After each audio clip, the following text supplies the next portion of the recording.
मंडळी नमस्कार. मी विलास बडे. न्यूज 18 लोकमतच्या जय किसान जय विज्ञान या विशेष कार्यक्रमात या महापरिसंवादात आपल्या सगळ्यांचं स्वागत.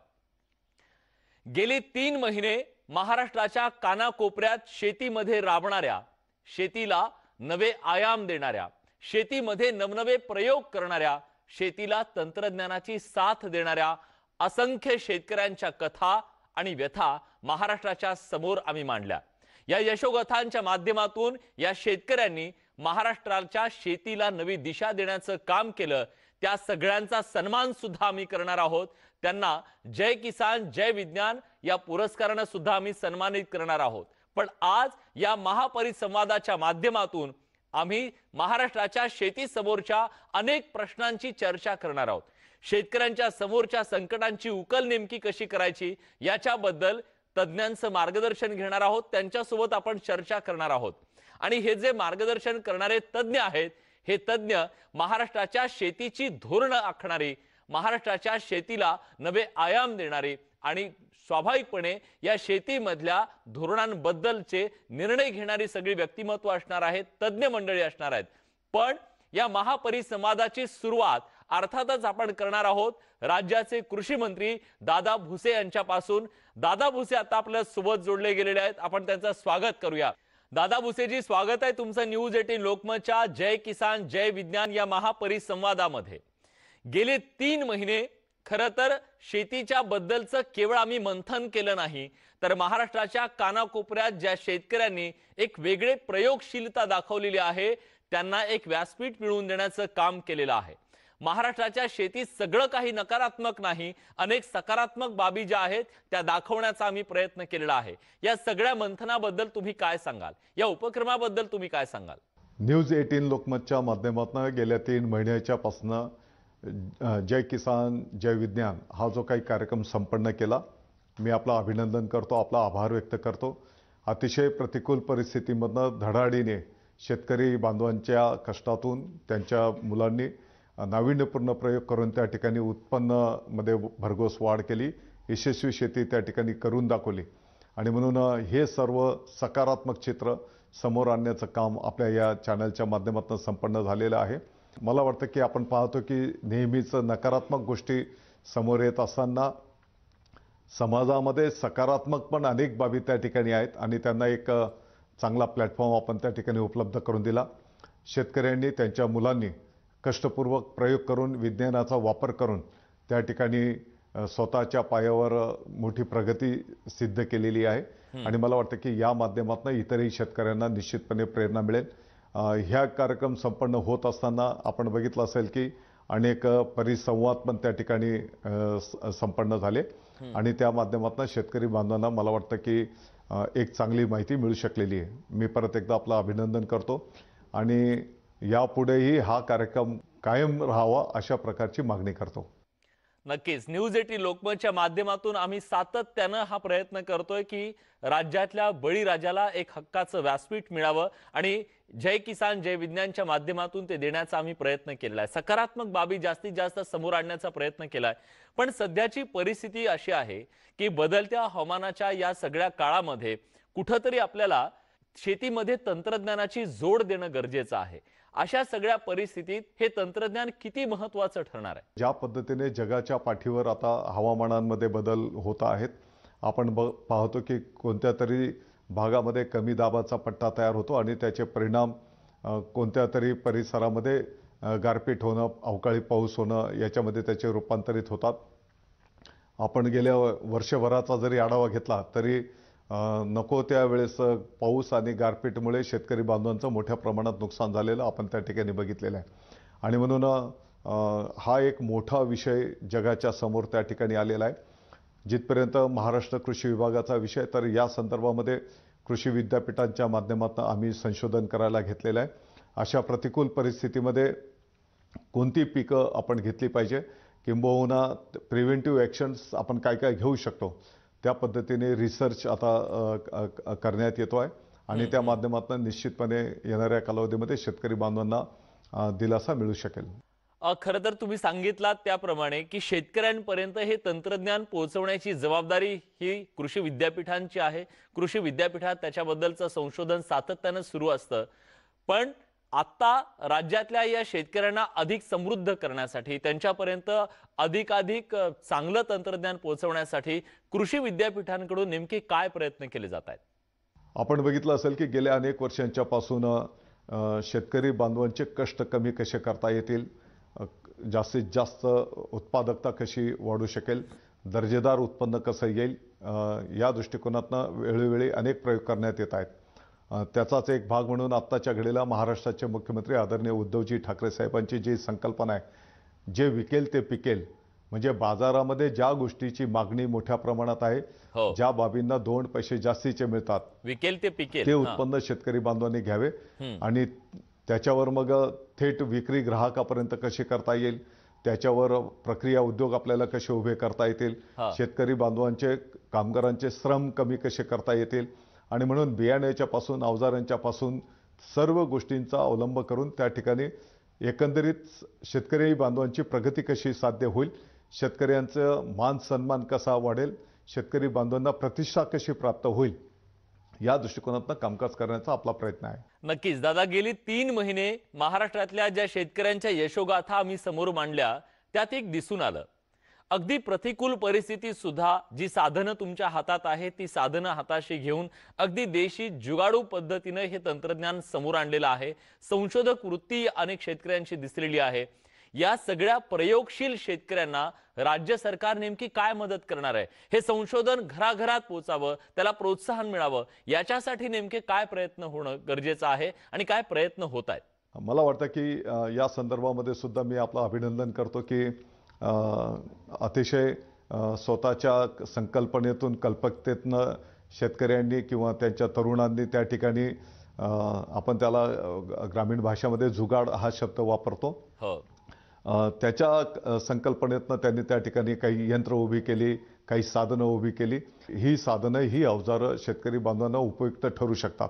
विद्यापीठांना आम्ही या संदर्भामध्ये सूचना दिलेली आहे. जे काही जुगाडच्या माध्यमातून त्यांनी जे काही शोध घेतलेला आहे त्याला टेक्निकल पद्धतीने, यांत्रिकी पद्धतीने, शास्त्रीय पद्धतीने बसून त्याला प्रेरणा कशी देता येईल किंवा त्याला पाठबळ कसं देता येईल, त्या दृष्टिकोनातून शासन विचार करत आहे. नक्कीच तुमच्या या प्रयत्नांना यश मिळो आणि या शेतकऱ्यांना आधार मिळावा ही अपेक्षा आहे. पण शेतकऱ्यांच्या समोर एक मोठं संकट असं आहे की शेतकऱ्यांकडे आज उत्पादन चांगलं होतंय पण त्याच्यातून उत्पन्न त्यांच्या हातात कमी मिळते. पैसे जे त्यांना मिळायला हवे, त्यांच्या घामाचा जो मोबदला मिळायला हवा तो मिळत नाहीये. पेरणीपासून ते अगदी मार्केटिंग पर्यंत अनेक प्रश्न आज शेतकऱ्यांच्या समोर आवासून उभे आहेत. या सगळ्यात शेतकऱ्याला 4 पैसे मिळावेत याच्यासाठी नेमके काय प्रयत्न राज्य सरकारकडून केले जात आहेत? नाही, आपण बघितलं असेल की माननीय बाळासाहेब ठाकरे स्मार्ट योजनेच्या माध्यमातून आपण आता मोठ्या प्रमाणात शेतकरी बांधवांनी कष्टाने पिकवलेला माल त्याचे साठवणूक करण्याच्यासाठी गोडाऊनचा विषय असेल, कोल्ड स्टोरेजचा विषय असेल, प्रक्रिया उद्योग उभा करण्याचा विषय असेल, ट्रान्सपोर्टेशनच्या संदर्भातले विषय असेल आणि ज्या बाबी आपल्या देशाला आयात करावे लागतात, या बाबींवर फोकस करून आता करोनाच्याही पार्श्वभूमीवर काही विशिष्ट पिकांना, विशिष्ट फळांना त्या ठिकाणी मोठ्या प्रमाणात जी काही मागणी येते आहे त्याचा सखोल विचार करून आम्ही ह्या विषयांना आता प्राधान्य येणाऱ्या कालावधीमध्ये द्यायला घेतोय आणि त्याचं नियोजन ऑलरेडी केलेलं आहे. धन्यवाद दादा. न्यूज 18 लोकमतच्या जय किसान जय विज्ञान या महापरिसंवादात आपण वेळात वेळ काढून आलात आणि सरकारचे शेतकऱ्यांच्या संदर्भातले नेमके काय निर्णय होत आहेत, काय प्रयत्न होत आहेत याची सविस्तर अशी माहिती दिलीत. यानंतर आपण वळणार आहोत महापरिसंवादाच्या पुढच्या भागाकडे. तब्बल 1.5 तास आपण या महापरिसंवादामध्ये शेतीच्या समोरच्या विविध प्रश्नांची चर्चा करणार आहोत, अनेक प्रश्नांची उकल करणार आहोत. शेतकऱ्यांच्या समोर नवे पर्याय काय आहेत, नव तंत्रज्ञान काय आहे, या सगळ्याचा लेखाजोखा आपण पुढचे 1.5 तास या महापरिसंवादात मांडणार आहोत. आज या परिसंवादाची सुरुवात करणार आहोत स्वाभाविकपणे शेतीतल्या पेरणीपासून, कारण जे पेराल तेच उगवेल असं म्हटलं जातं. जर तुमची पेरणीच चुकली तर शेतकऱ्याचं सगळं बजेट, शेतीचं सगळं काही बिघडून जाऊ शकतं. त्यामुळे पेरणी ही अत्यंत महत्त्वाची असते. पेरणीच्या या परिसंवादात आपल्या सोबत जोडले गेलेले आहेत महाराष्ट्रातल्या शेतीची ध्येय धोरणं आखण्यात ज्यांनी महत्त्वाची जबाबदारी पेललेली आहे, अजून सुद्धा ते याच्यामध्ये आहेत, असे दिग्गज पाहुणे डॉक्टर शरद निंबाळकर सर, जे डॉक्टर पंजाबराव देशमुख कृषी विद्यापीठाचे माजी कुलगुरू आहेत. निंबाळकर सर, स्वागत आहे तुमचं. आपल्या सोबत आहेत राज्याचे साखर आयुक्त, ज्यांना आपण नेहमीच पाहत असतो, शेखर गायकवाड सर सुद्धा आपल्या सोबत जोडले गेलेले आहेत. आणि आपल्या सोबत आहेत सरकारची जी ध्येय धोरणं आहे ती राबवण्याची महत्त्वाची जबाबदारी असते, ती म्हणजे कृषी आयुक्तांचे माजी कृषी आयुक्त उमाकांत दांगड सर सुद्धा आपल्या सोबत जोडले गेलेले आहेत. सगळ्यांचं न्यूज 18 लोकमतच्या या महापरिसंवादामध्ये स्वागत आहे. सुरुवातीचा माझा प्रश्न डॉक्टर शरद निंबाळकर सरांसाठी आहे. निंबाळकर सर, आपल्याकडे साधारणपणे पेरणीचे ज्या गोष्टी आहेत त्याच्यामध्ये एक पारंपरिक पद्धतीने आपण पेरणी करतो आणि दुसरी म्हणजे आधुनिक पद्धतीने. आज या तंत्राविषयी नेमकं काय सांगाल? आजच्या शेतीच्या समोरचे जे प्रश्न आहेत त्या प्रश्नाच्या अनुषंगाने आज शेतकऱ्यांनी पेरणीच्या वेळी नेमकं काय करायला हवं? मुख्य म्हणजे विशेषतः कोरडवाहू भागामध्ये जिथे पाण्याची सोय नाही आहे त्या ठिकाणी पेरणी साधण्यासाठी महत्त्वाचा भाग हा हवामानाचा अंदाज आणि त्याच्यामध्ये त्याचं असलेलं पर्जन्यमान यावर फार मोठा भाग अवलंबून असतो पेरणी साधण्याचा. मागच्या वर्षीची उदाहरणं आपल्याजवळ आहे की एकतर जास्त पाणी आलं तर पीक खराब होतं आणि जर कमी आलं तर पेरणी साधत नाही. म्हणजे एक दुबार तिबार पेरणी करू नये मागच्या वर्षीचा इतिहास असा आहे की ज्याच्यामध्ये सोयाबीन सारखं पीक हे जे आहे हे या ठिकाणी 2-3 पेरण्यानंतरही आपलं साधलं नाही. मागच्या वर्षीचा अंदाज जर आपण घेतला, लोकांनी सुरुवातीच्या पाऊस आल्याबरोबर पेरण्या सुरू केल्या आणि त्याच्यानंतर जो दीर्घकालीन जो एक कालखंड गेला त्याच्यामुळे मग मात्र दुसऱ्या आणि तिसऱ्या पेरणीची आवश्यकता त्या ठिकाणी वाटली आणि शेतकऱ्यांचं बियाण्यांचं प्रचंड मोठं नुकसान झालं. त्यातल्या त्यात पुन्हा म्हणजे अडचणीमध्ये अडचण अशी की या ठिकाणी एक साधा गणित असं आहे आमच्या कोरडवाहूच्या भागामध्ये, विशेषतः जिथे पाण्याची सोय आहे तिथे थोडासा भाग वेगळा असू शकतो, परंतु पेरणी साधण्यासाठी वापसा, शेतामधला वापसा अत्यंत महत्वाचा ठरतो, मग ते पीक कुठले का असेना. हाच मुद्दा घेऊन मला दांगड सरांना विचारायचं आहे. दांगड सरांना हे विचारायचं आहे की दांगड सर, जेव्हा आपण दरवर्षी बघतो ह्या बातम्या येत असतात की यावर्षी पुन्हा दुबार पेरणीचं तिबार पेरणीचं संकट, पण या संकटामध्ये, या पेरणीच्या संकटात बियाणं हा एक महत्त्वाचा घटक आहे. जर शेतकऱ्याला चांगलं बियाणंच मिळालं नाही, अगदी सरकारी कंपन्यांकडून सुद्धा जर ते बियाणंच चांगलं मिळालं नाही तर शेतकरी उभा राहणार कसा? त्याचं वर्ष तिथंच वाया जातं, पाया जो आहे तोच खल्लास होतो आणि मग शेतकऱ्याच्या समोर एक मालिका संकटांची सुरू होते. यावर तोडगा नेमका काय? केवळ FIR दाखल करणं? शुद्ध बीजापोटी फळे रसाळ गोमटे असं आपण म्हणतो आणि त्यामुळं पेरणीमध्ये बियाणांचं जे महत्त्व आहे ते अनन्यसाधारण आहे आणि त्यामुळं बियाणाची शुद्धता हा अत्यंत महत्त्वाचा विषय आहे. आणि आपण सांगितल्याप्रमाणे बियाण्याच्या बाबतीमध्ये शेतकऱ्यांनी फार काळजी घेणं आवश्यक आहे.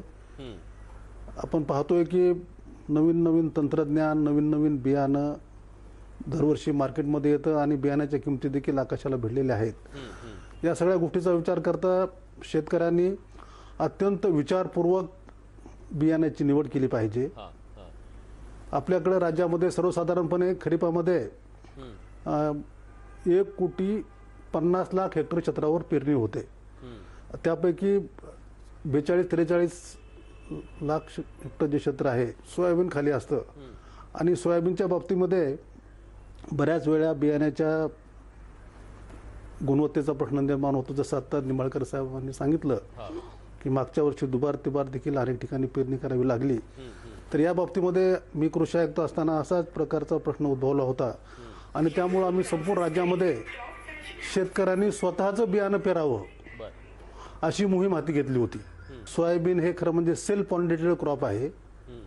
त्याचं बियाणं दरवर्षी मार्केटमधून घेण्याची आवश्यकता नाही.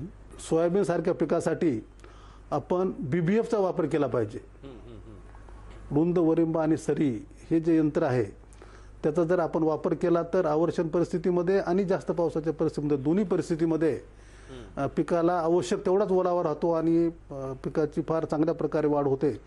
त्यामुळं मेकॅनायझेशन गुणवत्तापूर्ण बियाणं आणि स्वतः शेतकऱ्यांनी त्याच्या बाबतीमध्ये जागृत राहून बियाणावरचा खर्च कसा कमी होईल, त्याचबरोबर प्रत्येक वेळी बियाणाला बीज प्रक्रिया करणं, जसं मी सोयाबीनच्या बाबतीमध्ये सांगितलं की शेतकऱ्यांनी स्वतःचं बियाणं वापरण्याचा प्रयत्न केला पाहिजे.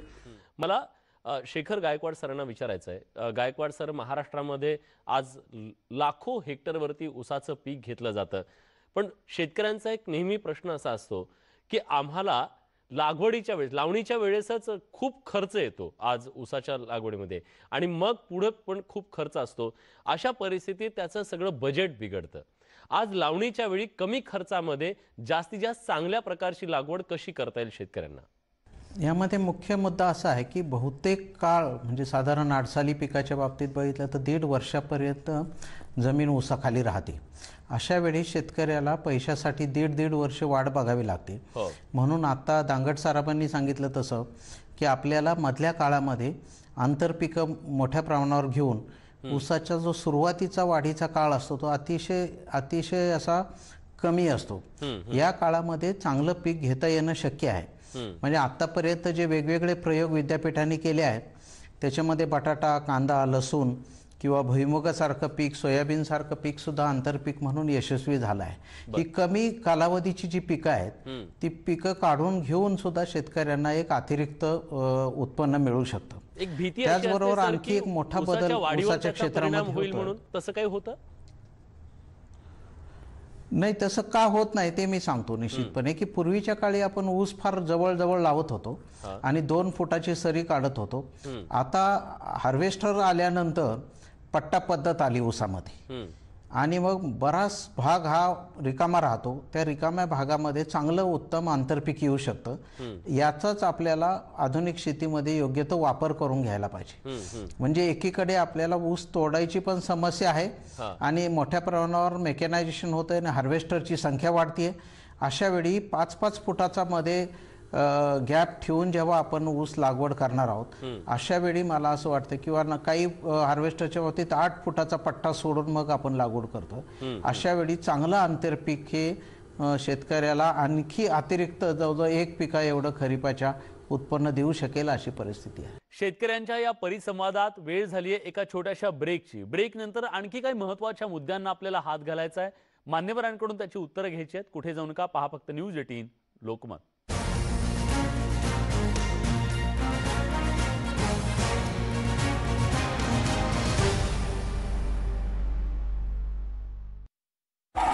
नावाप्रमाणे दमदार, काम करे जोमदार, पिकं येतील बहारदार, उत्पन्नही मिळेल जोरदार. टायगर जाजू फर्टिलायझरचं टायगर सर्वत्र उपलब्ध.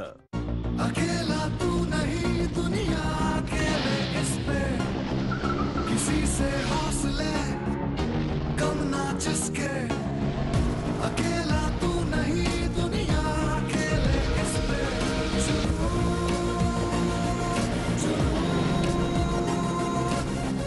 अकेला तू नहीं दुनिया अकेले इस पे. दुनिया अकेले इस पे.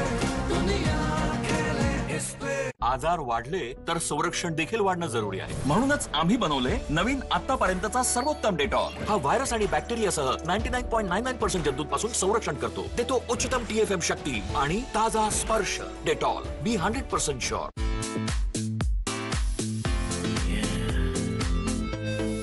Denver Autograph Collection. My sign of success. Situation कोणतीही असो, माझ्या फॅमिलीची मीच काळजी घेते आणि याच्यासाठी माझा भरोसा आहे फक्त नेटमॅक्स. मॉम डॅडची औषधं मी सारं नेटमॅक्सवरच ऑर्डर करते.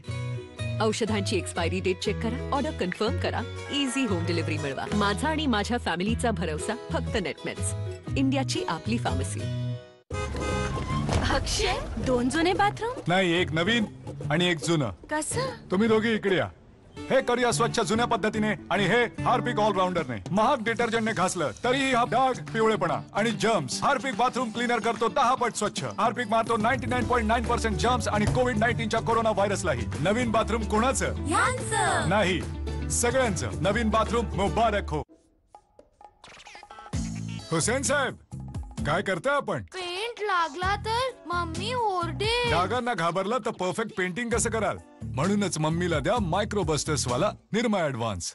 तेव्हा तुम्ही फक्त कामावर लक्ष द्या, डागांवर नाही. वा, माझ्या पिकासो निरमा ऍडव्हान्स. नवीन संतूर ॲलो फ्रेश, लिंबू आणि ॲलोवेराने बनवलेला, जो चिकटपणा दूर करतो आणि त्वचेला देतो उजळपणा. त्यामुळे तुम्ही राहाल फ्रेश आणि दिसाल तरुण नेहमी. नवीन संतूर ॲलो फ्रेश, रहा फ्रेश, दिसा तरुण.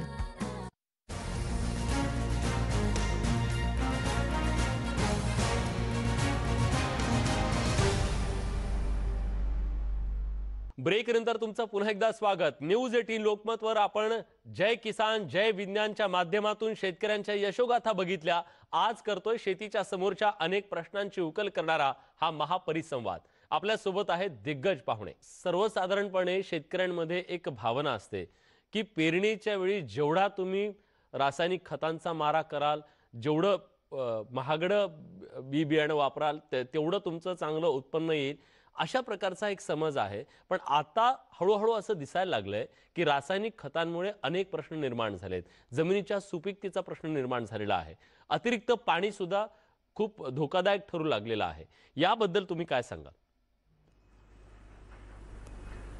जास्ती रासायनिक खतांचा वापर केल्यानंतर जमिनीचा जो एक भुसभुशीतपणा असतो, त्याच्यामध्ये जी सछिद्रता असते, सछिद्रता, तिच्यामुळं काय एक सिमेंटिंग लेअर जर त्याची जमिनीची वास्तू जर म्हणजे बरोबर झाली नाही, कल्टिवेशन जर झालं नाही, कल्चरल प्रॅक्टिस जर व्यवस्थित झाल्या नाहीत, आणि त्या आजकाल बऱ्याच प्रमाणात बऱ्याच ठिकाणी होतही नाही. म्हणजे नांगरण वखरणाच्या ज्या योग्य त्या पाळ्या आपण सांगतो, ते मजुराअभावी म्हणा, बैलजोडी अभावी म्हणा, किंवा अजून काही अन्य कारणांनी, परंतु ज्या पद्धतीने शास्त्रीय पद्धतीची शेती हा काही भाग तिथे राहत नाही. त्याच्यामुळं काय आहे की पर्क्युलेशनची प्रोसेस, म्हणजे पाण्याच्या झिरपण्याची आणि वापसा येण्याची पद्धत जी आहे ती मात्र राहत नाही. हे एक भाग. आणि दुसरी गोष्ट अशी की जास्त प्रमाणामध्ये रासायनिक शेवटी काय आहे की जे प्लांट घेतं ते पाण्यातून त्याच्या आयनिक फॉर्ममध्ये सगळं घेत असतं, आणि ती जर प्रक्रिया संश्लेषणाची आणि ओढून घेण्याची जर थांबली अन्य कारणांनी, तर त्या कितीही आपण खत जर टाकलं असेल तरी त्याचा फायदा पिकाला होत नाही. कारण की रायझोस्फिअर जो आहे, जे मुळ्याच्या सगळचा जो भाग आहे, त्याच्यातनं ही देवाणघेवाण चालत असते. हे म्हणजे जाणे आणि येणे या दोन्ही प्रक्रिया म्हणजे रसायनाच्या पाण्याच्या झायलम फ्लोएमच्या संदर्भातला फिजिओलॉजीचा भाग आहे. आणि हे इथे या ठिकाणी रासायनिक जास्त खतांमुळं ही प्रक्रिया तिथे मंदावते. की दांगड सर, तुम्ही मराठवाड्यातून आहात, तुम्हाला कल्पना आहे मराठवाड्यात कशा पद्धतीने आधी कापसाच्या मागे सगळेजण गेले, मग प्रत्येक ठिकाणी कापूस आला, मग आता सोयाबीन आलेला आहे, प्रत्येक शेतामध्ये आपल्याला पुन्हा सोयाबीन दिसायला लागलेला आहे. या सगळ्यातून काय प्रश्न निर्माण झालेले आहेत? दुसरं म्हणजे शेतीचं आरोग्य तपासून जर आपण घेतलं तर तिथं बियाण्याला जन्म देणं किती महत्त्वाचं आहे, याबद्दल तुम्ही प्रकाश टाकावा. अत्यंत महत्त्वाचा मुद्दा आपण उपस्थित केलेला आहे. आणि जसं निंबाळकर सरांनी आता नमूद केलं त्याप्रमाणे जमिनीचं आरोग्य हा सगळ्यात मोठा प्रश्न निर्माण झालेला आहे. मला या ठिकाणी आदरणीय रतनलाल, ज्यांना यावर्षीचं वर्ल्ड फूड प्राईज मिळालं, त्यांचा उल्लेख केल्याशिवाय राहत नाही. त्यांनी यावर्षी असं सांगितलंय की पूर्ण जगामध्ये आणि विशेषतः भारतामध्ये जमिनीमधलं जे सेंद्रिय कर्ब आहे ते फार मोठ्या प्रमाणामध्ये कमी होऊ लागलेलं आहे. आणि ते आता खरं म्हणजे 0.5 to 0.2 इतक्या खाली आलेलं आहे. आणि जर शाश्वत उत्पादन जर आपल्याला काढायचं असेल शेतीमधून, तर ते किमान 2, 3, 5% असलं तर फारच चांगलं. तर 2 ते 3% तरी असलं पाहिजे. त्यामुळं आपल्याला सेंद्रिय कर्ब जमिनीतलं वाढवावं लागेल. आणि त्यासाठी आपल्याकडे ज्या पद्धतीनं मोनोकल्चर सुरू झालेलं आहे, कापसानंतर कापूस किंवा ऊसानंतर ऊस, ज्वारीनंतर ज्वारी, जे मोनो क्रॉपिंग जी सुरू झालेली आहे, मकानंतर मका, फार मोठ्या प्रमाणामध्ये जमिनीतल्या सगळ्याच जे काही अन्नद्रव्य आहे त्याचं मोठ्या प्रमाणात डिप्लिशन होतं. आणि त्यामुळं उत्पादनावर आणि जमिनीच्या आरोग्यावर विपरीत परिणाम होतो. त्यामुळं पारंपरिक पद्धतीमध्ये जे सांगितलं जात होतं की शेतकऱ्यांनी दरवर्षी पिकाची फेरपालट ही केलीच पाहिजे. कुठल्याही परिस्थितीमध्ये कापसानंतर कापूस लावलाच नाही पाहिजे, ऊसानंतर ऊस लावलाच नाही पाहिजे. पश्चिम महाराष्ट्रातल्या अशा पट्ट्यामध्ये आता शेतकरी ऊसाच्या पलीकडे जाऊन विचार करायला फारसा अजून सुद्धा धजावत नाहीये. त्याला ती रिस्क वाटतेय का? जर अशा परिस्थितीमध्ये आज शेतीचं खारेपण जे आहे ते वाढत चाललेलं आहे, उपाय काय आहे? शेतकऱ्यांनी नेमकं काय करायला हवं जेणेकरून शेती मरताही कामा नये आणि शेतकरीही मरता कामा नये? एक तर ऊसाच्या बाबतीत असा समज होता की ऊसाला पाणी सोडून दिलं की ऊसाचं उत्पन्न आपोआप वाढतं आणि म्हणून त्याचा परिणाम म्हणून आज आपल्याला असं दिसतं की ऊसाच्या क्षेत्रापैकी फक्त 15% भाग हा सूक्ष्म सिंचनाखाली आला आहे. म्हणजे आत्तापर्यंत ड्रीप इरिगेशन इतर फळ पिकांमध्ये जेवढं यशस्वी झालं तसं आपल्या ऊसासारख्या पिकामध्ये फारसं अजून तरी ते मान्यता प्राप्त झालेलं नाही.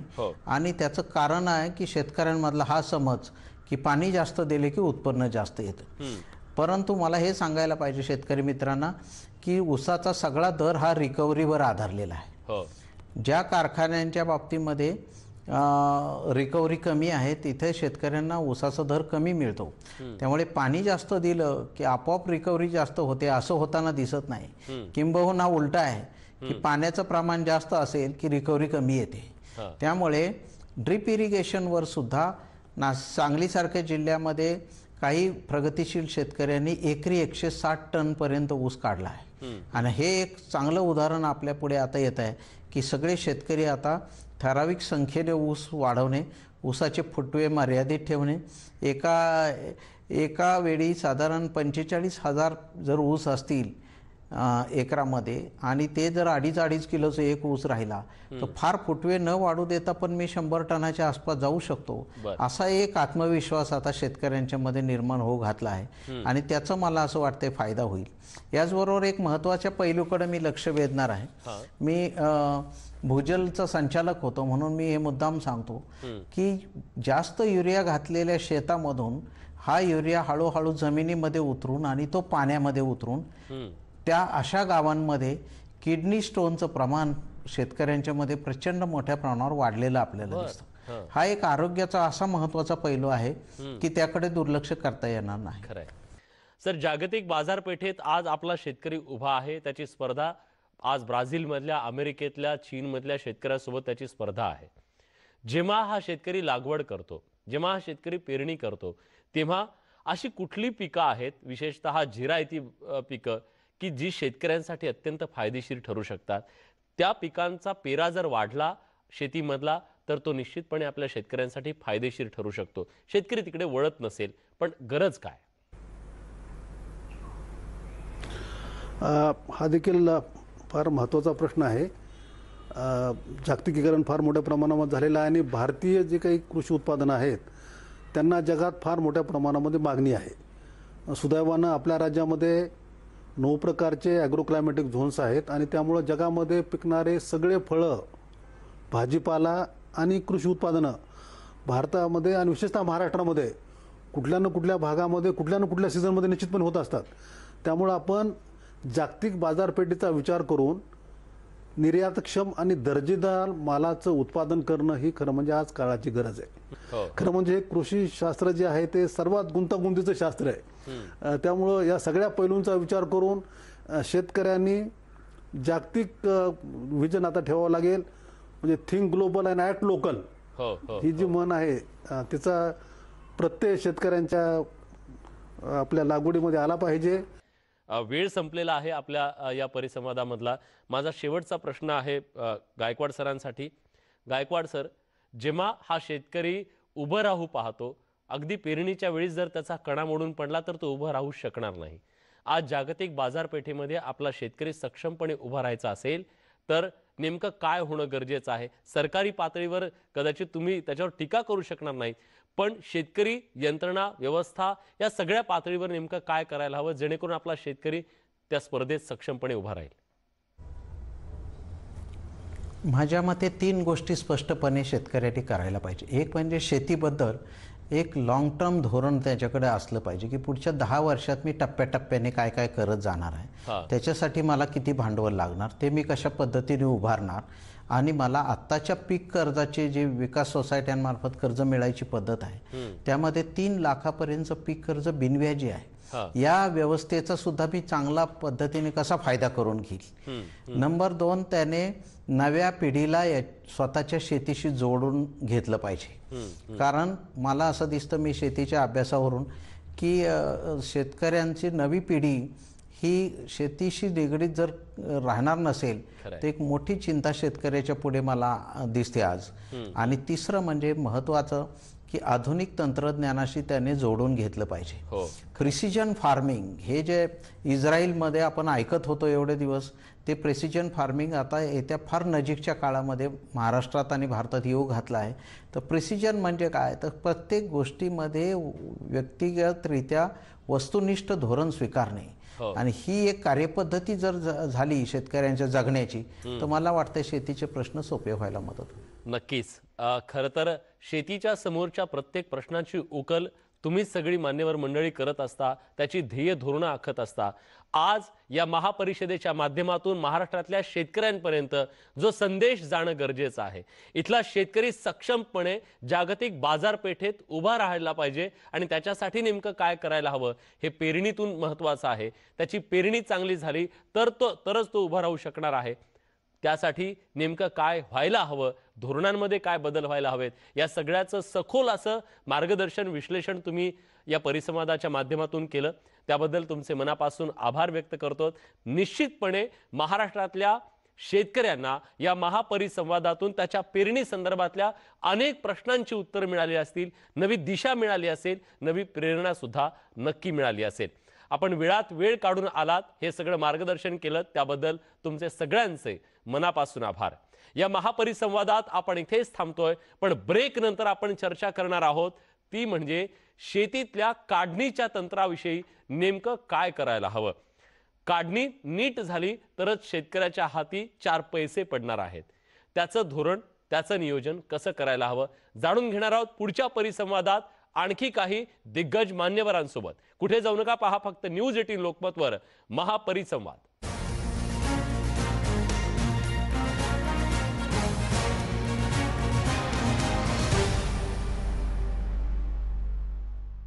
गेलेले आहेत या सर्व मान्यवरांचं स्वागत, कारण यांच्याकडून आपल्याला जाणून घ्यायचं आहे की काढणीच्या वेळी आज शेतकऱ्यांच्या समोर ज्या संकटांची मालिका आहे त्यातून त्यांना चांगला भाव सुद्धा मिळत नाहीये. या सगळ्याचं मंथन आपण करूया. पण सुरुवातीला मी जातोय डॉक्टर कैलास कांबळे यांच्याकडे. कैलासजी, आपण बघतोय की शेतकरी जेव्हा शेतीमध्ये आपलं हे पीक घेतो, काढणीच्या वेळी मात्र त्याच्या दारावर अनेक संकटांची मालिका उभी राहते आणि बाजारात नेऊन तो विकतो तेव्हा मात्र त्याला भाव मिळत नाहीये. अशा अनेक संकटांच्या मध्ये तो अडकलेला आहे, पिचलेला आहे. त्याला त्याच्यातून बाहेर काढायचा असेल तर उपाययोजना नेमकी काय? प्रश्न अत्यंत समर्पक आहे, ज्याच्यामुळे शेतकऱ्यांच्या आर्थिक उन्नतीमध्ये आणि एकंदरीतच ग्रामीण भागाच्या अर्थव्यवस्थेत फरक पडणार आहे. अतिशय महत्त्वाचा प्रश्न आहे. शेतकरी जेव्हा आपलं खरीपातलं पीक शेतामध्ये काढण्याच्या अवस्थेमध्ये असतं, साधारण सप्टेंबर ऑक्टोबरच्या महिन्यामध्ये, नोव्हेंबरच्या महिन्यात, तर गेल्या 2 वर्षापासून नेमकं त्यावेळेला सतत पाऊस लागून राहतोय आणि हाताला आलेलं, काढणीस आलेलं मूग आहे, उडीद आहे, सोयाबीन आहे, ही जे पिकं आहेत, तसंच खरीप ज्वारी आणि बाजरी आहे, तर ही पावसातच भिजून काळी पडते आणि तसंच त्याला मोड पण येतात. अशा परिस्थितीमध्ये आपल्याकडे प्रत्येक शेतावर, प्रत्येक शेतकऱ्याच्या शेतावर एक वाळवणी यंत्र, साधं सोपं स्वस्तातलं वाळवणी यंत्र उभा असणं अत्यंत गरजेची गोष्ट आहे. निसर्ग जसा बदलेल तसं शेतकऱ्यांनी स्वतःला बदलणं गरजेचं आहे. शेतकरी आपल्या जो माल काढतोय, तर काढलेला माल हा यंत्राच्या माध्यमातून सध्या तरी बहुतांशी शेतकरी त्याची मळणी करतात, परंतु यंत्रामधून काढलेलं जे काही मळलेलं जे पीक आहे त्याच्यामध्ये पिकाच्या काड्या असतात, पानं असतात, गोंडर असतं, फुटलेलं धान्य असतं आणि बारीक धान्य, हे सगळं एकत्र मिक्स केलेलं असतं. हे एकत्र मिक्स केलेले असेच भरलेले पोते शेतकरी बाजारामध्ये घेऊन जातो.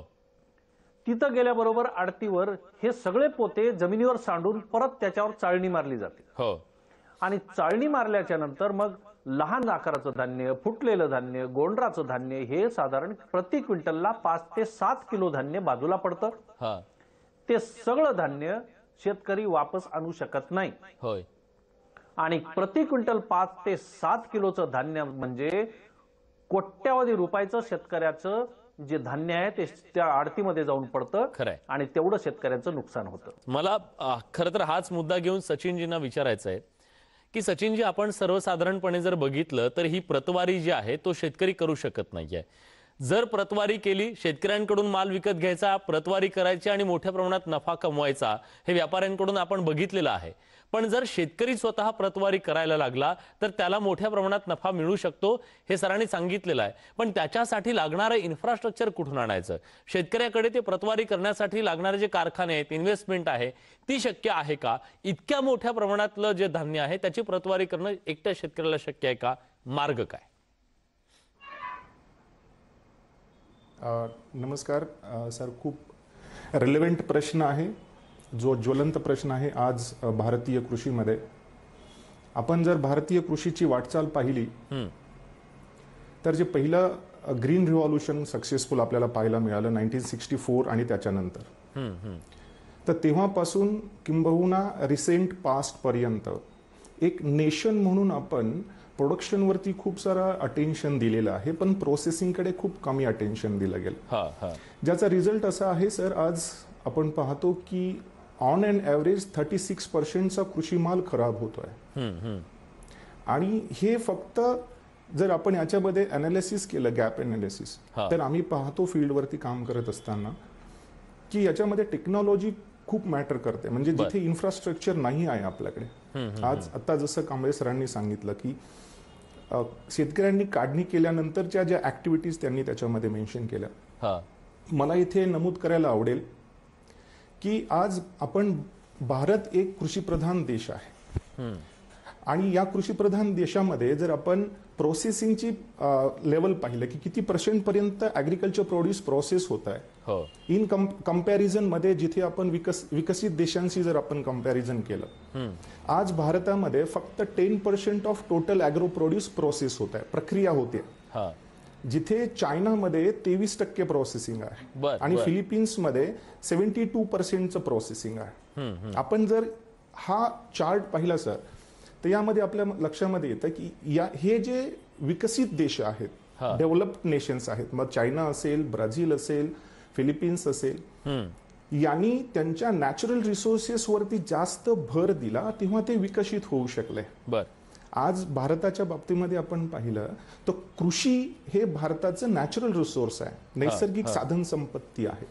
आणि जोपर्यंत आपण कृषीमध्ये व्हॅल्यू एडिशनचं काम करत नाही, तोपर्यंत एक देश म्हणून आपल्याला जे आपण स्वप्न पाहतो विकसित देश होण्याचं, ते किंबहुना खूप कठीण असेल अचीव करणं. आणि आपल्या सर्वांना माहिती आहे की पाठीमागचं दशक जे गेलं, त्या दशकामध्ये कृषी प्रक्रियेवरती तितका भर दिला गेला नव्हता, जो पाठीमागच्या काही काळामध्ये आपल्याला दिसून येतं की राज्य शासन असेल, केंद्र शासन असेल, यांच्या माध्यमातून या क्षेत्रामध्ये खूप चांगल्या पद्धतीच्या पॉलिसीज आणि स्कीम्स आणल्या जातात, जेणेकरून या क्षेत्रामध्ये इन्फॉर्मेशन टेक्नॉलॉजीचा वापर वाढावा. जसं आपण पाहतोय, हा मुद्दा खूप महत्वाचा आहे, म्हणून मी इथे थोडं आपलं अटेन्शन देऊ इच्छितो की 58% पेक्षा जास्त पॉप्युलेशन डायरेक्टली इनडायरेक्टली आज कृषी क्षेत्रामध्ये काम करत असतं. पण इथे जे वर्कफोर्स आहे तो अनस्किल्ड आहे. आणि जे आता स्कीम्स आपण पाहतो आहे, मिनिस्ट्री ऑफ फूड प्रोसेसिंग इंडस्ट्रीजच्या असेल, इथे IoTचा वापर, इन्फॉर्मेशन टेक्नॉलॉजीचा वापर असेल, हा वापर खूप वाढवण्यासाठी भर दिला जातोय वेगवेगळ्या स्कीम्समध्ये. मला डॉक्टर निलेश गायकवाड सरांना विचारायचं सर याच मुद्द्यावरून, कारण डाळिंबाच्या क्षेत्रात त्यांनी खूप मोठ्या प्रमाणात काम केलेलं आहे. महाराष्ट्रामध्ये खूप मोठ्या प्रमाणात आपल्याकडे फळांची पिकं घेतली जातात आणि या फळबागांमध्ये कोट्यवधी रुपयांचं उलाढाल सुद्धा होते. पण बऱ्याचदा असं होतं, नैसर्गिक संकट असेल किंवा बाजारातले भाव असतील, यामुळे योग्य भाव मिळत नाहीये, फळं जास्ती दिवस टिकवता येत नाही, साठवणुकीचा प्रश्न आहे. मग यावर प्रक्रिया उद्योग हा एक पर्याय असू शकतो का? किती मोठं मार्केट आता उपलब्ध आहे आणि किती मोठ्या प्रमाणात तिथे प्रयत्न होणं गरजेचं आहे? या प्रश्नावर उत्तर असं राहील की फळबाग आणि फळांचं उत्पादन, फलोत्पादनामध्ये जगामध्ये आपला खूप मोठा चांगलं उत्पादन किंवा सर्वात जास्त उत्पादन आपल्याकडे होतं फळ पिकांचं. त्यामध्ये देशामध्ये महाराष्ट्राचा जर विचार केला तर महाराष्ट्रात खूप मोठ्या प्रमाणात वेगवेगळी फळं ही उत्पादित केली जातात. आणि आपण पाहतोय की मागच्या एक 5-6 वर्षामध्ये एक मोठा बदल घडलेला आहे की जे आपलं नॅशनल रिक्वायरमेंट आहे हॉर्टिकल्चर प्रोडक्टचं, त्याच्यापेक्षाही आपलं प्रोडक्शन हे वाढलेलं आहे आता. या काळामध्ये. मग त्याच्यामध्ये डाळिंब ही काही अपवाद राहिलेला नाहीये. डाळिंबाचा जर तुम्ही क्षेत्रफळाचा विचार केला तर आज जवळपास 2.5 लाख हेक्टरवर डाळिंबाचं क्षेत्र देशामध्ये आहे. त्याच्यातील जवळपास 70% हे आपल्या महाराष्ट्र राज्यामध्ये आहे. आणि उत्पादनाचा विचार केला तर जवळपास 28.65 लाख टनांचं उत्पादन आहे आपलं.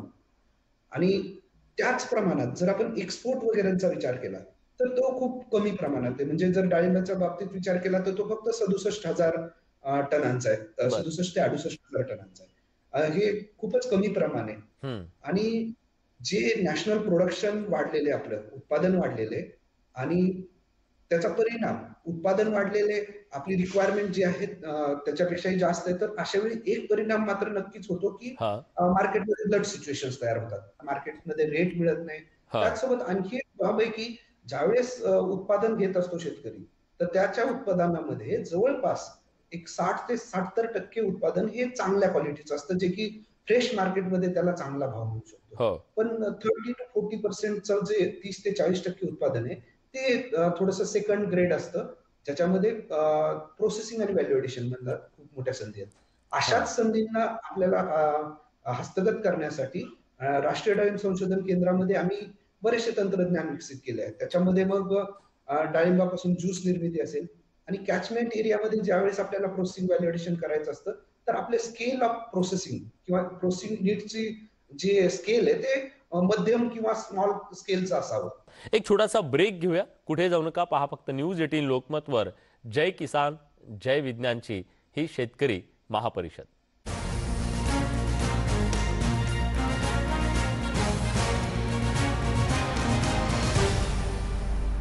आपले काय आहे? Dettol, be 100% sure.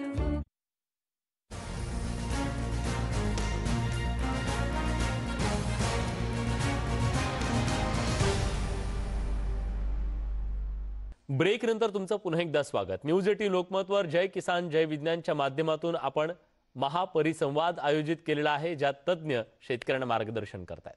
मला झगडे सरांना विचारायचं आहे की आपण सर्वसाधारणपणे आपण सांगितलं आता या दोघांनी सुद्धा की आपण प्रक्रिया उद्योग जो आहे तो त्याच्यातला एक पर्याय आहे.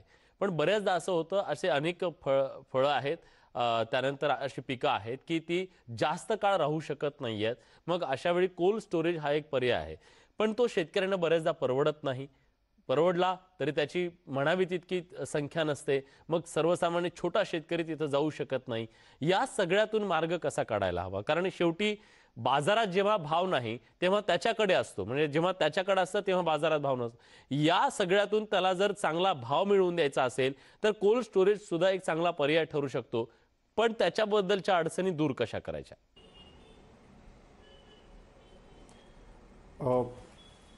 हा जो मुद्दा आहे ज्याच्यावरती आपण चर्चा करतो आहोत, इथे माझं एक मत असं आहे की जे शेतकऱ्यांचं जर आज आपण लँड होल्डिंग जर पाहिलं आपण, तर जे 3 हेक्टर 4 हेक्टर पर्यंत होतं 1970-72च्या काळामध्ये, ते आज प्रत्येक शेतकऱ्याचं लँड होल्डिंग म्हणजे जमीन धारणा जवळपास 1 हेक्टर पर्यंत आलेली. आणि जेव्हा शेतकरी वैयक्तिक लेवलवरती एखादी टेक्नॉलॉजी अडॉप्ट करून काम करण्याचा प्रयत्न करतो, तेव्हा त्यावेळी त्याच्याकडे जी क्वांटिटी असेल, त्याने केलेली प्रोसेस केलेली असेल, व्हॅल्यू ॲडिशन केलेली असेल, तर त्याच्याकडे क्वांटिटी कमी असल्यामुळे तो बार्गेनिंग करू शकत नाही समोर. खूप सारे इश्यूज असतात. ट्रान्सपोर्टेशनचा इश्यू आहे, राईट, मार्केट लिंकेजेसचा इश्यू आहे.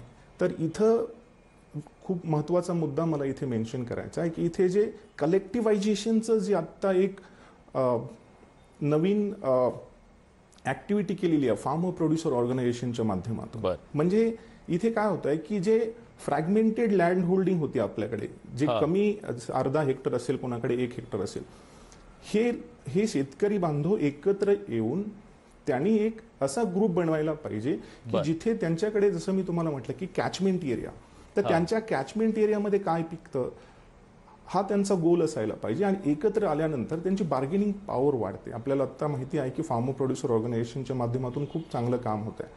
मला आणखी एक मुद्दा मेन्शन करायचा आहे याच्यामध्ये. तो मुद्दा असा आहे की आपण जे काही पिकवत असू, म्हणजे एक आपण इथे कृषीकडून आपण ऍग्रिकल्चर कडून आपण ऍग्री बिझनेस बद्दल आपलं एक अप्रोच बदलला पाहिजे की मी ऍग्रिकल्चर मध्ये आहे, ऍट द सेम टाइम मी ऍग्री बिझनेस मध्ये पण आहे. आणि जेव्हा बिझनेस मध्ये जातो आपण त्यावेळी आपण फक्त प्रॉडक्ट नाही मार्केटमध्ये घेऊन जायला पाहिजे, तर प्रॉडक्ट बरोबर काही कन्सेप्ट अटॅच असायला पाहिजे. खूप महत्वाचं आहे.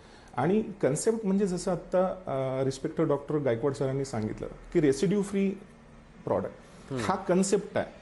ऑर्गेनिक प्रॉडक्ट हा कन्सेप्ट आहे जो तुम्ही प्रॉडक्टला अटॅच करता. राईट. आज तुम्ही जर ओपन मार्केटमध्ये असं एखादा प्रॉडक्ट घेऊन गेला ज्याला काही व्हॅल्यू अटॅच नाहीये, आपण डाळ बनवताय तर फक्त डाळच बनवताय, आपण फळं भाजीपाला देताय तर फक्त फळं आणि भाजीपालाच देत, याच्यामध्ये काही कन्सेप्ट आहेत जे आपण एक उद्योजक म्हणून शेतकऱ्यांनी आत्मसात केले पाहिजेत. जसं मी तुम्हाला सांगितलं की व्हॅल्यू ॲडिशन मध्ये ट्रेसेबिलिटी हा खूप सुंदर कन्सेप्ट आहे जो पाश्चिमात्य देशांमध्ये ऑलरेडी इम्प्लिमेंटेशन मध्ये आहे. मला हे थोडक्यात सांगतो मी आपल्याला हा कन्सेप्ट काय आहे. तुम्ही मुंबईमध्ये आहात आणि तुम्हाला काही फळं तुमच्यासाठी खरेदी करायची आहेत आपल्या फॅमिलीसाठी. ज्यावेळी आपण ओपन मार्केटमधून असे फ्रुट्स आणि व्हेजिटेबल्स खरेदी करतो त्यावेळी आपल्याला कल्पना राहत नाही की हे पर्टिक्युलर फळं असतील, भाजीपाला असतील, हे आलेलं कुठून आहे, कशा पद्धतीने पिकवलंय, त्याच्यामध्ये रासायनिक खतांचा किंवा औषधांची किती मात्रा आहे आणि माझ्या फॅमिलीसाठी ते सेफ आहे किंवा नाही. राईट. आता मी तुमचा थोडा याच्यामध्ये एक मुद्दा सांगतोय की इथे बिझनेस करत असताना शेतकऱ्यांनी हे नेहमी लक्षात ठेवावं, जे पण कृषी उद्योजक असतील, की गॅप हा नेहमी क्वांटिटीमध्ये नसतो. म्हणजे एखाद्या ठिकाणी 100 टन सोयाबीन हवं आहे आणि तुम्ही 90 टन सप्लाय करताय असं तुम्हाला कुठेही जाणवणार नाही. आज बिझनेसमध्ये क्वांटिटीमध्ये कुठेही गॅप शिल्लक नाही. गॅप कुठे आहे? परसिव्ड व्हॅल्यू मध्ये गॅप. परसिव्ड व्हॅल्यू काय आहे की ग्राहकाला जे हवं ते भेटतंय का, जे हवं तसं भेटत नाही म्हणून जे भेटतोय तो माल घेतोय.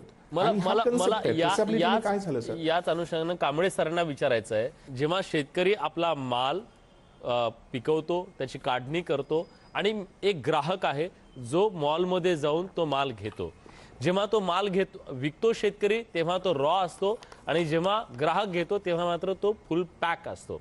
या दोन्हीच्या मध्ये जी किमतीचा फरक आहे तो मात्र प्रचंड आहे.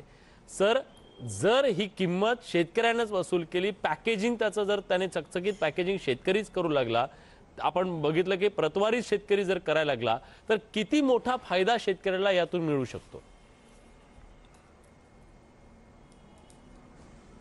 शेती हा सुद्धा एक व्यवसायच आहे. त्यामुळे त्याच्यामध्ये आधुनिकता आणण्याची गरज आहे आणि ती आधुनिकता त्याच्या कापणीपासून ते कापणी पश्चात तंत्रज्ञान ह्याच्यामध्ये जर त्याचा समावेश केला तर शेतकरी स्वतःचा माल डायरेक्ट मॉलला विकू शकेल किंवा मोठ्या कंपन्यांना विकू शकेल किंवा मोठ्या व्यापाऱ्यांना विकू शकेल. आज शेतकऱ्याकडे 8 लाख 10 लाखाचा ट्रॅक्टर खरेदी करतो, परंतु फक्त 1 लाख रुपयाचं प्रतवारीचं यंत्र तो खरेदी करत नाही, म्हणून शेतकऱ्याचं लाखो रुपयाचं नुकसान होतं. त्याच्या 10 ट्रॅक्टरचं नुकसान होतं दर वर्षाला. म्हणजे किमान तो एक ट्रॅक्टर 10 लाखाला खरेदी करतो तर 1 कोटी रुपयाचं नुकसान स्वतः शेतकरी करून घेतो. कशामुळे? फक्त प्राथमिक प्रक्रिया, प्रायमरी प्रोसेसिंग, ज्याच्यासाठी फक्त 1 ते 2 लाखाचं यंत्र लागतं आणि हे यंत्र 4 बाय 4 फुटाच्या खोलीत किंवा 10 बाय 10 फुटाच्या खोलीत बसेल एवढे साधे सोपे यंत्र आज बाजारात आलेले आहेत. खरंय. आणि या यंत्रांचा वापर करणं गरजेचं आहे आणि दृष्टिकोन बदलणं गरजेचं आहे. सर, तुम्ही खूप महत्वाची माहिती सांगितलेली आहे.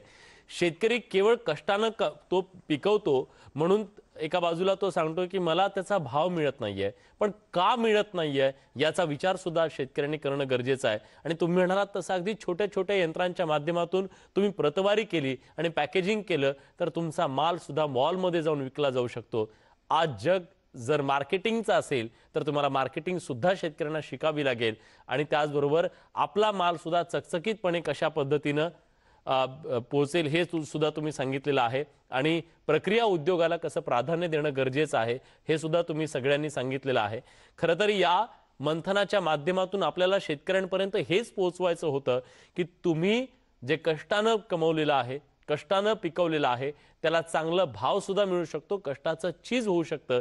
गरज आहे ती म्हणजे थोडासा दृष्टिकोन बदलण्याची आणि व्यावसायिकता त्याच्यामध्ये अंगीकारण्याची. आज या चर्चेच्या निमित्तानं आपण सगळेजण आलात, या मंथनात सहभागी झालात, त्याबद्दल न्यूज 18 लोकमतच्या वतीनं मी आपल्या सगळ्यांचे मनापासून आभार व्यक्त करतो. शेतकऱ्यांच्या या परिसंवादात वेळ झाली आहे एका छोट्याशा ब्रेकची. ब्रेक नंतर आणखी काही महत्त्वाच्या मुद्द्यांना आपल्याला हात घालायचा आहे. मान्यवरांकडून त्याची उत्तरं घ्यायची आहेत. कुठे जाऊ नका, पहा फक्त न्यूज 18 लोकमत.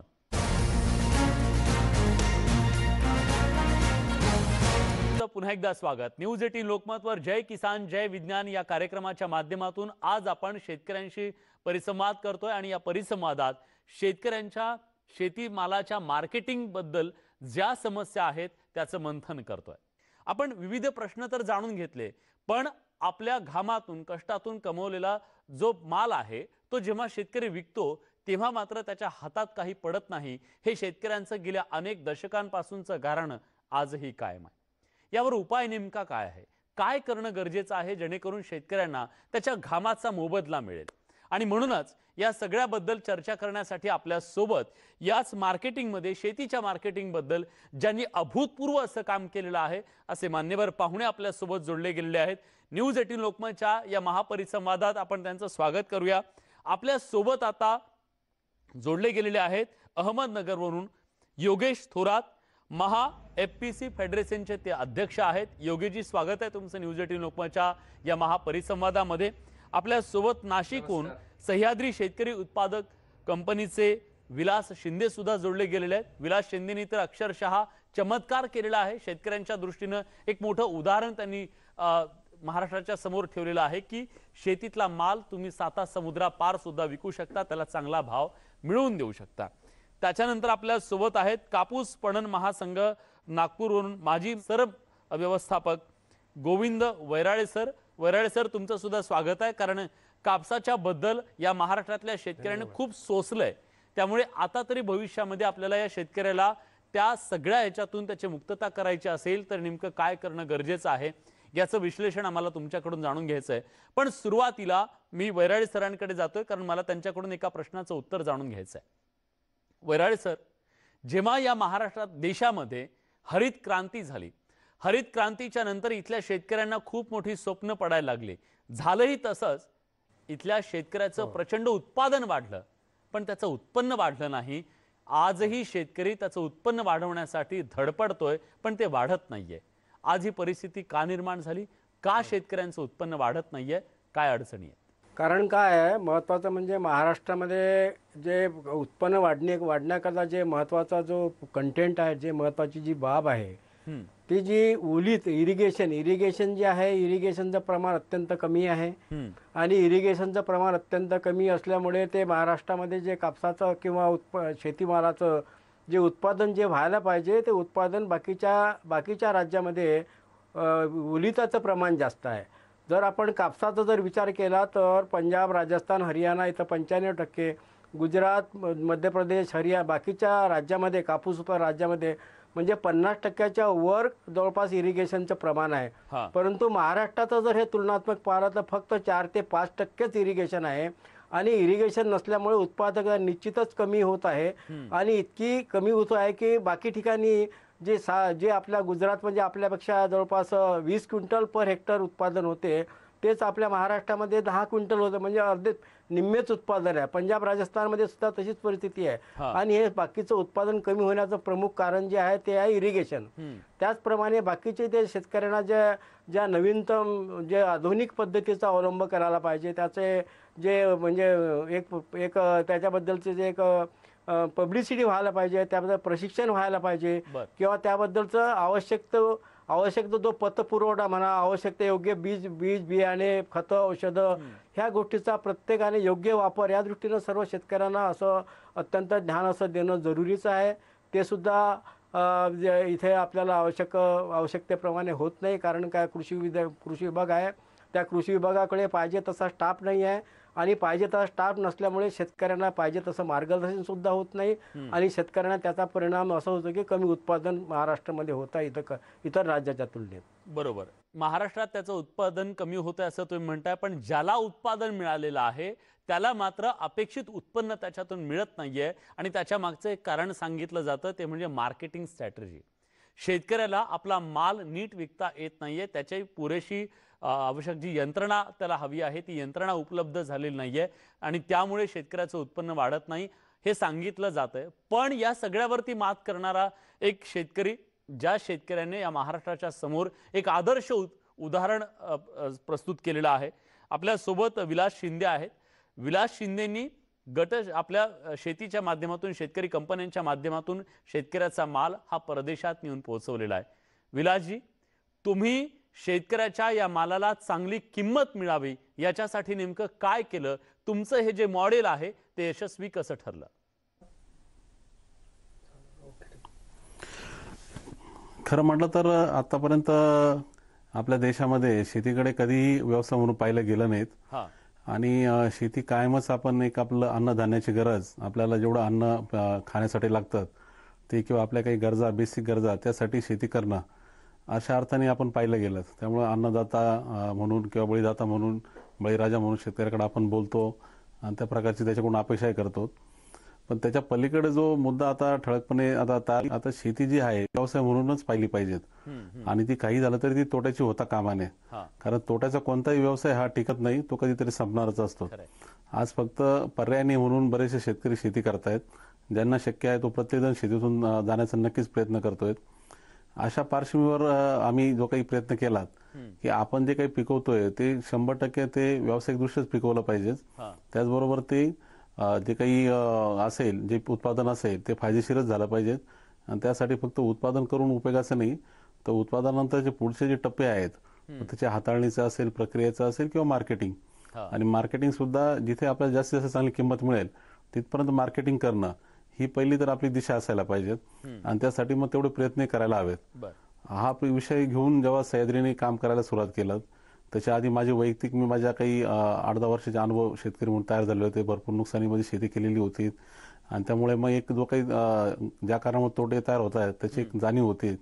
उत्पादक कंपनी होताना हे विचार स्पष्ट होता की एकटा माणूस जे करू शकत नाही ती जर आपली शेतकरी ताकद तयार झाली तर नक्की होऊ शकतं आणि त्यामुळे सुरुवातीपासून आम्ही ती ताकद जी तयार केली सगळी एकत्र येऊन ती पूर्णपणे आपले शेती व्यवसाय फायदेशीर कसा होईल यासाठी वापरायचं ठरवलं आणि त्या दृष्टीने मग जे काही जगातल्या प्रत्येक बाजारापर्यंत कसं पोहोचता येईल, जिथं माझ्या मालाला जास्त जास्त किंमत मिळेल आणि त्यातून सुरुवातीच्या काळामध्ये पहिले 5 वर्ष सह्याद्रीने द्राक्षामध्ये एक भक्कम व्यवस्था की शेतकरी एक 6,000 एकर क्षेत्रामध्ये जवळजवळ 750 शेतकरी पहिल्या टप्प्यात एकत्र येणं, त्याच्यानंतर मग त्याची पूर्ण जी काही रचना आहे ती उत्पादन होतानाच ते जगातल्या बेस्ट मार्केटसाठी म्हणजे युरोपियन मार्केटसाठीच पिकवणं, त्यासाठी लागणारी सगळी यंत्रणा उभी करणं, पॅक हाऊसेस असतील किंवा इतर सर्व सप्लाय चेनच्या व्यवस्था आणि त्या बाजारापर्यंत स्वतः पोहोचणं, ते पूर्ण एक विश्वासाने, एक पूर्ण आत्मविश्वासाने आणि त्या अर्थाने जसं काम घडायला लागलं तर ते छोटे शेतकरी असतानाही जगाच्या बाजारामध्ये आपण आपली एक ओळख करू शकतो हे सह्याद्रीने दाखवून दिलं. म्हणजे आज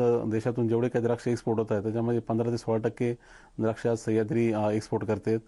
शेतकऱ्यांची संस्था असताना ती इतर कोणताही कोणी मोठे जे कोणी या क्षेत्रातले असतील, कॉर्पोरेट्स असतील किंवा इतर कोणी तज्ज्ञ किंवा मोठ्या कंपन्या असतील त्यापेक्षा बेटर काम करायला लागलेत. तुम्ही तुमच्या कामाच्या माध्यमातून एक सह्याद्री निर्माण केलेला आहे तुमचा कामाचा आणि निश्चितपणे इतर शेतकऱ्यांसाठी सुद्धा ही खूप पॉझिटिव्ह बाब आहे, एक सकारात्मक बाब. तुम्ही एक मार्ग तरी त्यांना दाखवून दिलेला आहे. मला हाच प्रश्न घेऊन आता योगेशजींकडे जायचं. योगेशजी, आता आपण ऐकलं, विलासजींनी सांगितलं की शेतकऱ्याने दृष्टिकोन बदलला पाहिजे. केवळ तो बळी राजा पोशिंदा आहे पण त्याचंही पोट भरलं पाहिजे, तोही जगला पाहिजे. या दृष्टीनं जो छोटा शेतकरी आहे हा छोटा शेतकरी एकत्रित येऊन तो जगू शकतो का? गटशेती हा भविष्यातला एक चांगला पर्याय असू शकतो का शेतीच्या मार्केटिंगसाठीचा? बरोबर आहे. आता आपण जो मुद्दा मांडलेला आहे की लहान आणि छोटा शेतकरी, मला असं वाटतं की आताच्या घडीला जर महाराष्ट्रातल्या किंवा देशाच्या शेतीसमोरचा जर सर्वात महत्वाचा प्रश्न असेल तो म्हणजे लहान आणि छोटा शेतकरी. आपल्याकडे जमिनीचं मोठ्या प्रमाणावरती तुकडीकरण होत गेलेलं आहे.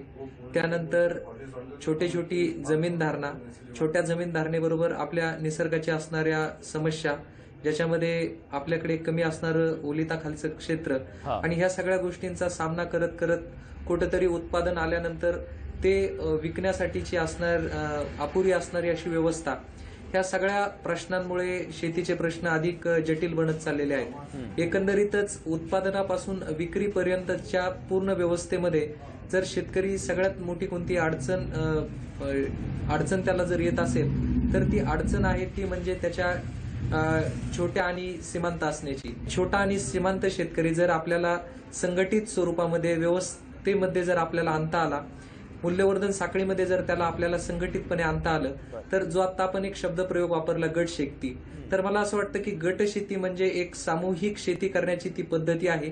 आणि सामुदायिकरित्या जर शेतकरी या मूल्यवर्धन साखळीमध्ये आला, बाजार व्यवस्थेमध्ये आपली स्वतंत्र बाजार व्यवस्था निर्माण करू शकला, तर त्याचे प्रश्न सोडवण्यास नक्कीच मदत होणार आहे. शेतकऱ्यांच्या या परिसंवादात वेळ झाली आहे एका छोट्याशा ब्रेकची. ब्रेक नंतर आणखी काही महत्त्वाच्या मुद्द्यांना आपल्याला हात घालायचा आहे.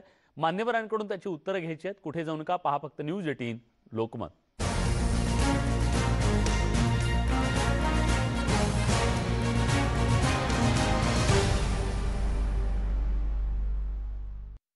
लाईफ फुलटू एन्जॉय करूयात सुमिराच्या फुलटू चिप्स सोबत. पार्टी असो की उपवास, घ्या फुलटू चिप्स, द्या फुलटू चिप्स. सुमिरा फूड्स घेऊन आले आहेत फुलटू चिप्स, शेअरिंगचा नवा वंडा. मम्मी, हा नवीन वाला डेटॉल खूप मस्त आहे. आतापर्यंत सर्वोत्तम डेटॉल हा व्हायरससह 99.99% जंतूंपासून संरक्षण करतो आणि देतो मलाईदार फेस देखील. डेटॉलला आतापर्यंतचा सर्वोत्तम म्हणण्याची सर्वांची आपली आपली कारण आहेत. आपलं काय आहे? Dettol be 100% sure. आटा आवडीचा, मसाला पसंतीचा, पीठ मळून दिला हा पैलवान ताठ. लाट बाय लाट पापड लाट, लाट बाय लाट. पापड सीझन आला, घेऊन रामबंधू पापड आटा आणि पापड मसाला. लाट बाय पापड लाट. कधी विचार केलाय का रंगांविषयी? भारताचे रंग, इथे सणही रंगीत असतात आणि टॅटू देखील. मग हळूहळू आम्ही हे रंग वाटले, आपले रंग, परके रंग. तर चला आता मिळून ही रंगीत चादर पुन्हा शिवूया, ज्यामुळे आता प्रत्येक रंग असेल प्रत्येकाचा. म्हणून प्रथमच JSW पेंट्स घेऊन आला आहे 1808 शेड्स, ते देखील एकाच किमतीत. JSW paints, think beautiful.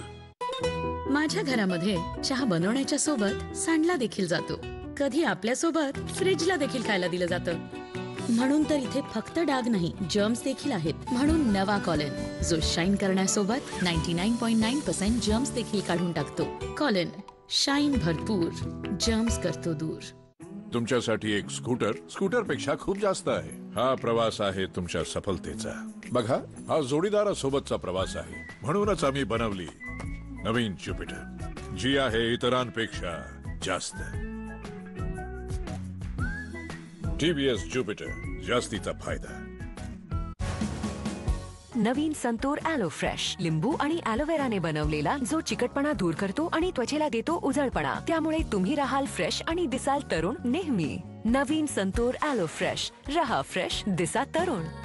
सब कुछ आजमाया और तब मैंने माना कि सिर्फ सच्ची सहेली ही है महिलाओं के उन मुश्किल दिनों की हर समस्या, जैसे कठिन दर्द, अनियमितता, खून की कमी, थकान व कमजोरी जैसी सभी प्रॉब्लम्स के लिए नंबर 1 औषधि एवं टॉनिक. हुसेन साहेब, काय करताय आपण? पेंट लागला तर मम्मी ओरडे. डागांना घाबरला तर परफेक्ट पेंटिंग कसं कराल? म्हणूनच मम्मीला द्या मायक्रोबस्टर्स वाला निरमा ऍडव्हान्स. तेव्हा तुम्ही फक्त कामावर लक्ष द्या, डागांवर नाही. वाह, माझ्या पिकासो निरमा ऍडव्हान्स.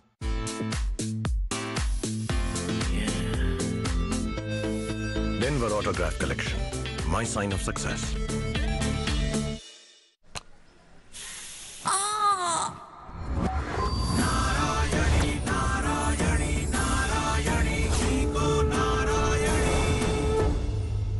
विको नारायणी, वेदना दूर करण्याचा नवीन मंत्र.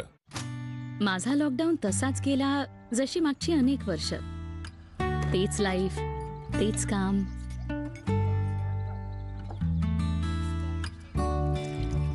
घरदार सांभाळणं माझी इच्छा होती, पण स्वतःच काही करणं माझं स्वप्न होतं. तर मग ठरवलं की आता कारण नाही, ध्येय नक्की करायचं. एक नवी स्वातंत्र्य साजरे करा, स्माइल करा आणि सुरुवात करा. कोलगेट.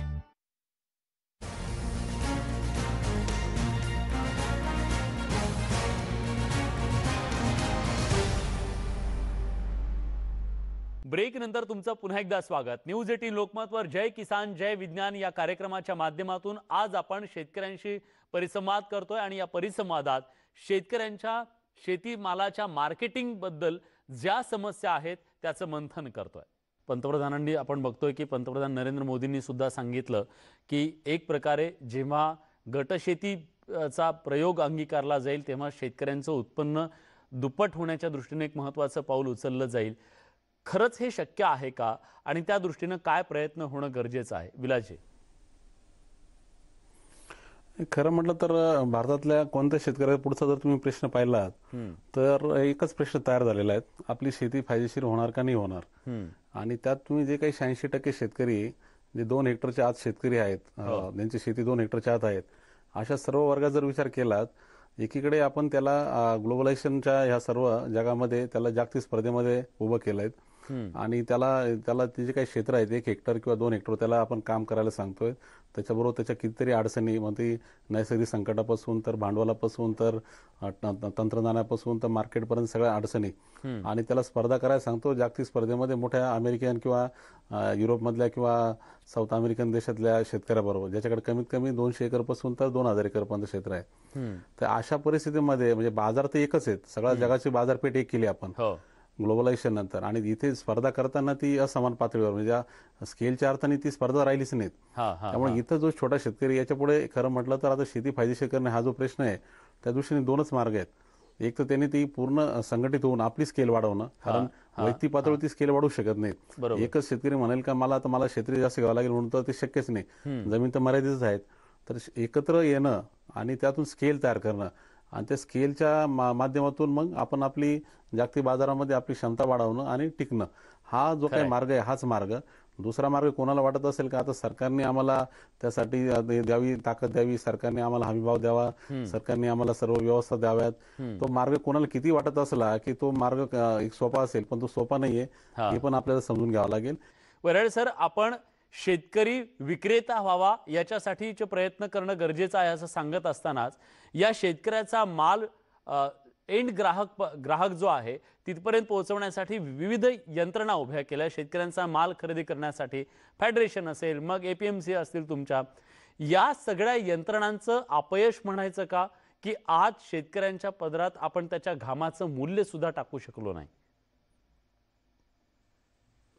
नाही, ते काय आहे ऍक्च्युली शेतकऱ्याच्या जे मालाचं मूल्य जे आहे हे मूल्य ठरवताना हा काय प्रत्येक ठिकाणचा वेगवेगळा विचार केला जात नाही. आता मी याच्या प्रामुख्याने जर कापूस हे जे मी 23 जे पिकं आहे आपल्या सपोर्ट प्राइस ऑपरेशन मधले, तर ह्यामध्ये कापूस म्हणा किंवा बाकीचे पिकं म्हणा, पण उत्पादकता तुम्ही जे आहे प्रत्येक राज्याची वेगवेगळी आहे आणि उत्पादकाच्या आधारावर जे कापसाचे दर ठरवले पाहिजे होते किंवा ज्या कमोडिटी दर ठरवायला पाहिजे त्याप्रमाणे ठरल्या जात नाही.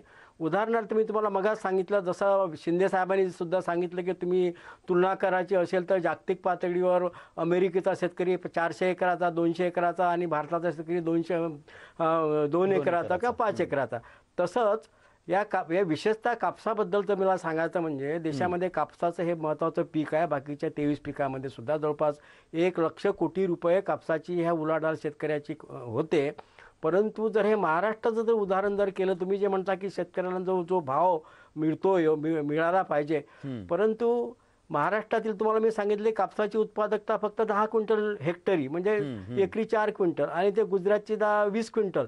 आणि आपण म्हणजे इतर देशाची तुलना तर करतच नाही. जे आपल्या जवळपास म्हणजे 4-5पट उत्पादन आहे त्याची तुलना आपण करतच नाही. आपल्या देशांतर्गत जरी आपल्या राज्याअंतर्गत जरी तुलना केली तर याच्यामध्ये कसं होते म्हणजे एक म्हणजे जे न्याय मिळाला पाहिजे तो न्याय मिळत नाही.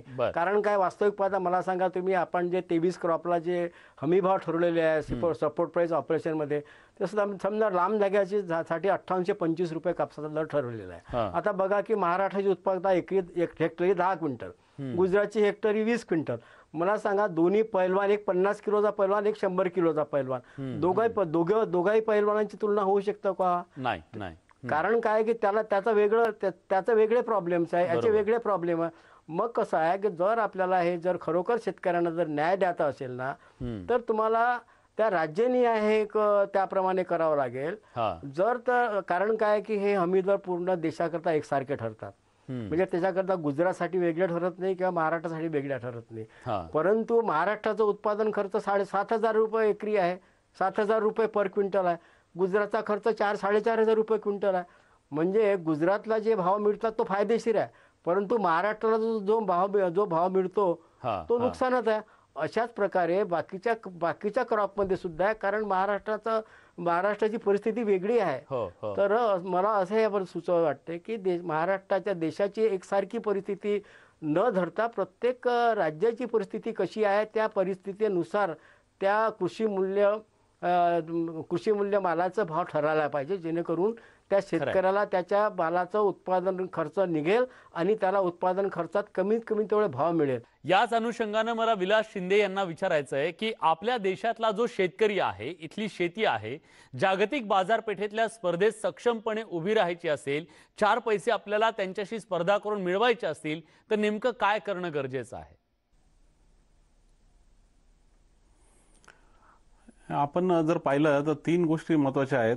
सर्वात महत्वाचं तर शेतकऱ्यांची मानसिकता, ही आता पूर्णपणे एक जागतिक बाजारपेठेमध्ये आपल्याला टिकायचं आहे आणि व्यवसाय म्हणून टिकायचं आहे. त्या दृष्टीने आता आपण आपली दिशा ठरवायला हवीत आणि त्या प्रकारचीच आता आपण आपली एकंदरीत व्यवस्था उभी करायला पाहिजेत. हा पहिला जो काही जी मानसिकता आहे ती शेतकऱ्यामध्ये चांगल्या प्रकारे तयार होणं, त्यासाठी शेतकऱ्यांमधूनच चांगले नेतृत्व पुढे येणं, ही मला वाटतं सर्वात पहिली तर महत्वाची गोष्ट आहे. त्याला धरून सरकारची धोरणं जे जागतिक बाजारामध्ये शेतकऱ्यांना उभं करू शकले पाहिजे, ते टिकू शकले पाहिजेत, त्या प्रकारची धोरणं आणि त्याच प्रकारची बजेटमध्ये सुद्धा तशी प्रोव्हिजन ही एक महत्वाची, खूप आता महत्वाची गोष्ट आहे. आणि तशा व्यवस्था ज्या जागतिक बाजारामध्ये आपण जिंकू शकू. म्हणजे अमेरिकन शेतकरी असेल किंवा चायनीज शेतकरी असेल किंवा ऑस्ट्रेलियन असेल, तर त्याच्या पुढे प्रत्येक मालात, मग ते कोणतंही, मग ते फळपिका असेल किंवा एखादं ऑइल सीड असेल, पल्सेस असेल किंवा मग अजून इतर कोणतेही उत्पादन असेल, त्यात आपण जगाच्या बाजारात टिकू शकलो पाहिजे. ते मी उद्या माल विकताना तो देशात विकतोय का देशाच्या बाहेर विकतोय तो नंतरचा भाग आहे. पण जे काही असेल जगामधल्या कोणत्याही शेतकऱ्याच्या तुलनेमध्ये आपण जास्तीत जास्त कार्यक्षम असलं पाहिजेत, उत्पादनाच्या पातळीवर कार्यक्षम असलं पाहिजे, आपण सप्लाय चेनच्या पातळीवर कार्यक्षम असलं पाहिजेत आणि मार्केटिंगच्याही. हे जर करू शकलो तरच ग्राहक आपल्याला प्रतिसाद देणार, हे आपल्या डोक्यात चांगलं घ्यावं लागेल. त्यासाठीच्या सगळ्या व्यवस्था म्हणजे उत्पादनाच्या पातळीवर आपण खूप मोठी कामगिरी केलेली आहे. भारतात कोणत्याही पिकात जर तुम्ही पाहिलं तर जवळजवळ आपण प्रत्येक पिकामध्ये 1-2 नंबरवर आहोत. दुधामध्ये असेल किंवा मग ते इतर गहू तांदूळ असेल, फळासारखी पिकं असतील, प्रत्येक ठिकाणी. पण त्याच्यानंतरच्या गोष्टी ज्या आहेत, म्हणजे जेव्हा तुम्ही मार्केटच्या पातळीवर येतात तर तिथे सर्व आपण खूपच मोठा आपल्याला दिसतो, गॅप दिसतोय. निश्चितच. आणि हे सगळी पावलं जर उचलली गेली तर खऱ्या अर्थानं आज शेतकरी जो काबाड कष्ट करून घाम गाळून शेतीमध्ये आपला माल पिकवतो, जे उत्पन्न पिकवतो, त्याला चांगला भाव मिळू शकेल. चांगला भाव मिळाला तर त्याला चांगलं अर्थार्जन होईल आणि निश्चितपणे शेतकऱ्यांची आजची जी परिस्थिती आहे त्यातून तो बाहेर येऊन निश्चितपणे तो जागतिक बाजारात सुद्धा सक्षमपणे उभा राहील. याच्यासाठी गरज आहे तो शेतकऱ्यांनी, इथल्या व्यवस्थेनं, सरकारनं आपल्या धोरणांमध्ये बदल करण्याचा आणि हे बदल होण्यासाठी एक पावलं उचलणं सुद्धा तितकंच गरजेचं आहे. आणि याच अनुषंगानं या परिसंवादाच्या माध्यमातून हे मंथन करण्याचा आपला प्रयत्न होता. या मान्यवरांनी केवळ आपल्या कृतीतून दिशा दिलेली आहे असं नाही, तर त्यांनी इतरांना सुद्धा त्याच्यासाठी प्रेरित केलेलं आहे. त्यामुळे निश्चितपणे शेतकरी याचा विचार करतील आणि आपला मालाला चांगला भाव मिळेल याच्यासाठी हे काही महत्त्वाचे बदल सुद्धा करतील अशी आशा बाळगूया. या परिसंवादामध्ये आपण सगळेजण आलात, वेळ दिलात, त्याबद्दल तुमच्या सगळ्यांचे मनापासून आभार. या विशेष कार्यक्रमात आपण इथेच थांबतोय. ताज्या घडामोडींसाठी बघत रहा न्यूज 18 लोकमत.